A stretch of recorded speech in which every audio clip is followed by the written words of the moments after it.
দেখো বন্ধুরা কত সুন্দর হয়েছে নাড়ুগুলো। এগুলো আমি বানিয়ে নিলাম। আর এইভাবে বানিয়ে কিন্তু কাচের বয়ামে ভরে রাখলে সারা বছর সংগ্রহ করে খেতে পারবে। অজানা একটা। নমস্কার বন্ধুরা, বিজলি বেঙ্গলি কুকিং থেকে সবাইকে স্বাগত জানিয়ে চলে আসলাম আজকে নতুন একটি পর্ব নিয়ে। আজকে অজানা একটা রেসিপি করব বন্ধুরা। কাঁচা আমের তো অনেক রকম রেসিপি খেয়েছো তোমরা। আজকে করব কাঁচা আম দিয়ে ঝাল মিষ্টি একটা তৈরি করব। এই নাড়ুটা কিন্তু সারা বছর সংগ্রহ করেও খেতে পারবে, কোনো রকম ঝামেলা নাই। তো দেখতে থাকো আমি কিভাবে করি, ফুল ভিডিওটা দেখবে। তার জন্য এখন দেখো রেডি হয়ে চলে আসলাম রান্নাঘরে। আর এখন গাছ থেকে আমগুলো পেড়ে নেব। দেখো বন্ধুরা কত বড় বড় আম হয়েছে। এই দেখো গাছে এই বড় বড় আম।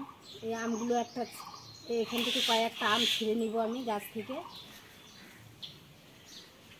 এই দেখো বন্ধুরা কত বড় বড় আম হয়েছে। কত বড় বড় আম হয়েছে।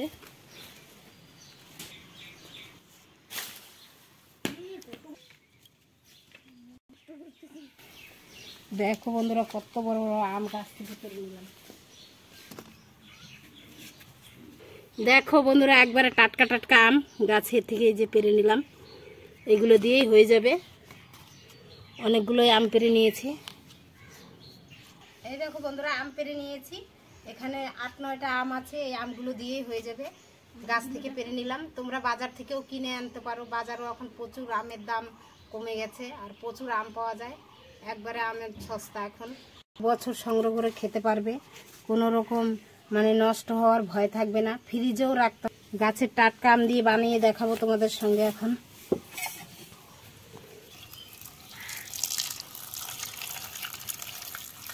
এই যে আমগুলো এইভাবে দেখো ভালো করে ছাড়িয়ে নিব। এত সুন্দর টক ঝাল একবারে নাড়ু। দেখো বন্ধুরা আমগুলো আমি পুরো ছুলে নিয়েছি। এখন এই দেখো একটা গিটার নিয়ে নিয়েছি। এই গিটারটা দিয়ে কুচিয়ে নিব।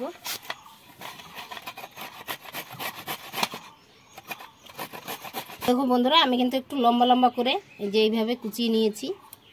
সমস্ত আমগুলো এইভাবে কুচিয়ে নিব।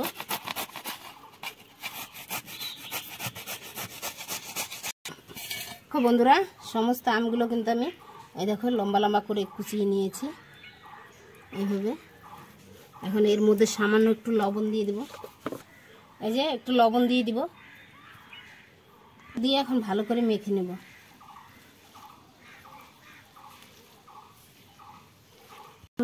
লবণ দিয়ে যদি একটু মেখে নেওয়া যায় তাহলে আমের যে টকটা বেরিয়ে যাবে এবং কষটাও বেরিয়ে যাবে।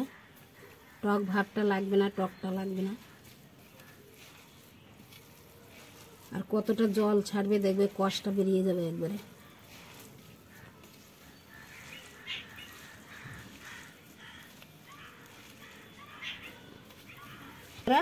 কতটা নরম হয়ে গেছে আর কতটা এই দেখো কষটা, এই যে টক ভাবটা বেরিয়ে যাবে এইভাবে রাখলে পরে। এটা দেখো এই যে ঝাঁঝরি নিয়ে নিয়েছি।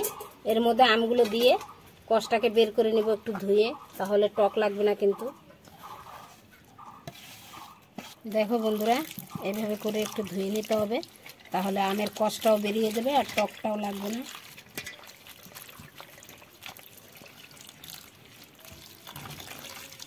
দেখো যে আম থেকে কত কষ বেরিয়ে গেছে। আর এই আমটা খেতে কিন্তু একটুকু টক লাগবে না। এইভাবে চেপে চেপে আমি এই আম থেকে যে জলটা বেরিয়েছে এটাকে ভালো করে বের করে নিতে হবে, আমের গায়ে জল না থাকে। দেখো জলগুলো কিন্তু চেপে চেপে বের করে দিয়েছি। এর সঙ্গে এই যে দেখো আমটার সঙ্গে এখন এই যে চিনি মিশিয়ে নিব। 1 কাপ চিনি নিয়ে নিয়েছি। এখানে যদি মাপের হতে হয় তাহলে 200 গ্রাম প্রায় চিনি আছে, দিয়ে দিব। এই চিনিটা মাপ মতন দিতে হবে, বেশি দিলে পরে কিন্তু পরে ঝরঝরা হয়ে যাবে। তাই একবারে যে যতটুকু আম সেই আন্দাজ করেই চিনিটা দিতে হবে। এইভাবে দিয়ে এখন মেখে নেব। এভাবে মেখে নিলে আমটাও নরম হয়ে যাবে, চিনিটাও একবার গলে জল বেরিয়ে যাবে। এভাবে ঢাকা দিয়ে 10 মিনিট রেখে দেব। আমি একটা ভাজা মশলা তৈরি করে নেব অল্প। একবারে সামান্য সামান্য একটু মশলা দিয়ে দেব। দিয়ে দিচ্ছি ধনে, দিয়ে দিচ্ছি জিরা, জমে সামান্য সামান্য করে, আর এক শুকনো লঙ্কা দিয়ে দিলাম।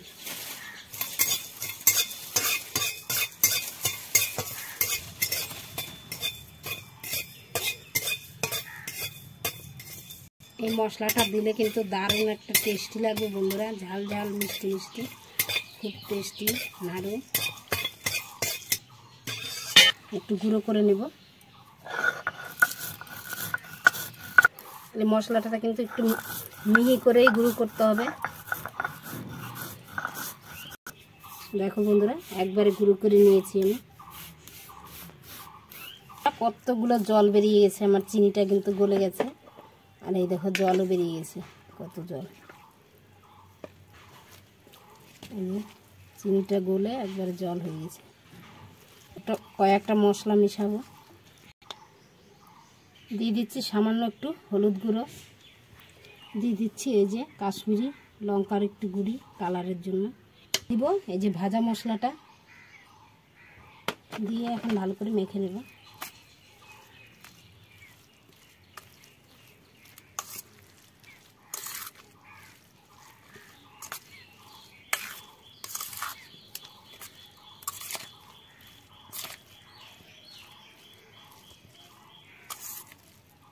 দিয়ে এখন দিয়ে দিব একটু লবণ, দিয়ে এখন আবার মাখিয়ে নেব।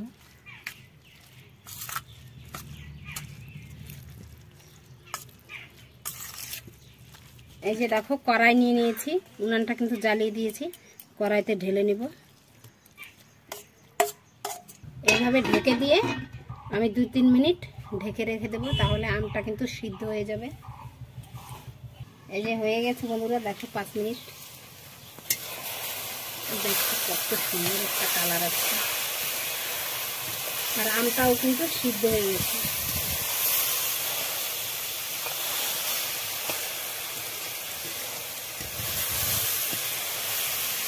যে আমগুলো কিন্তু একবারে গলে যাবে না, দেখবে এরকম ছাড়া ছাড়া থাকবে।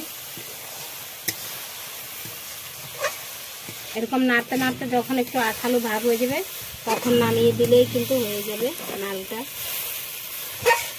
দেখো এইভাবে প্রায় হয়ে আসছে আমার।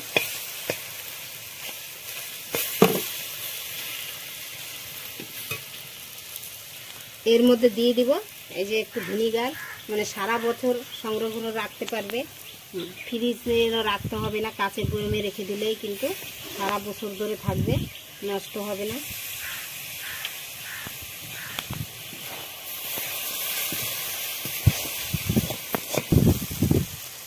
এই সময় কিন্তু মানে উনানের জালটা একবারে কমিয়ে দিতে হবে। জোরে জাল দিলে কিন্তু পুড়ে যাবে, আর একবার কমিয়ে দিলে আস্তে আস্তে হবে, খুব সুন্দর নাড়ুটা তৈরি হবে। কালারটাও দারুণ লাগবে।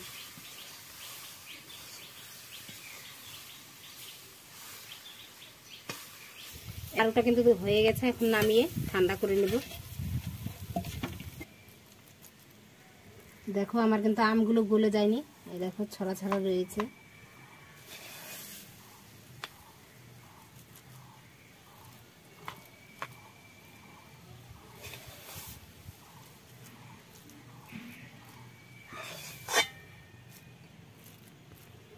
এভাবে একটু ঠান্ডা করে তারপরে নাড়ুগুলো তৈরি করে নেব।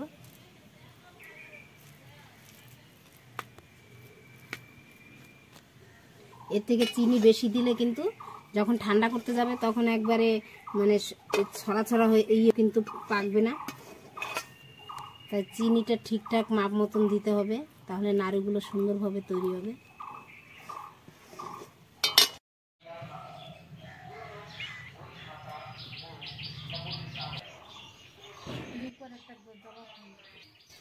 বন্ধুরা ঠান্ডা হয়ে গেছে, এখন আমি কিন্তু নাড়ুগুলো বানিয়ে নেব।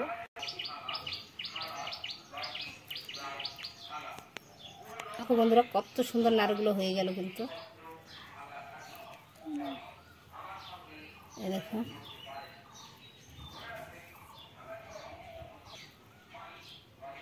এই দেখো কত সুন্দর নাড়ু হয়ে গেছে।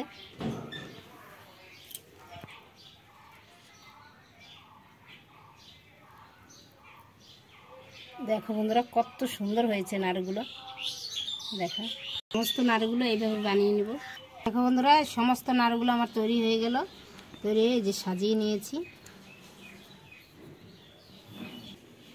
দেখো বন্ধুরা সমস্ত নাড়ুগুলো আমি বানিয়ে নিলাম। আর এইভাবে বানিয়ে কিন্তু কাচের বয়ামে ভরে রাখলে সারা বছর সংগ্রহ করে খেতে পারবে, ফ্রিজে রাখতে হবে না। অজানা একটা রেসিপি বন্ধুরা, বেশি বেশি করে শেয়ার করো। স্বাদেও কিন্তু একবারে দারুণ স্বাদ, দ্বিগুণ বেড়ে একবারে মানে যে খাবে সে মুখে লেগে থাকার মতন।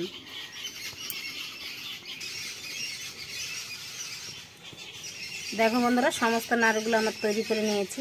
এইভাবে রেখে দিলে কোনো রকম নষ্ট হবে না। ভিনিগার দেওয়া আছে, কাচের বয়মে রাখতে হবে, অন্য কিছু প্লাস্টিকের বয়মে রাখলে টিকবে না। কিন্তু রেসিপিটি ভালো লাগলে লাইক শেয়ার কমেন্ট অবশ্যই করবে। আর আমার চ্যানেলটিকে সাবস্ক্রাইব আর বেশি বেশি করে শেয়ার করো বন্ধুরা। আজকের মতো এখানে রাখছি। দেখা হচ্ছে নতুন কোনো ভিডিওতে। সবাই সাবধানে থেকো, সুস্থ থেকো, ভালো থেকো।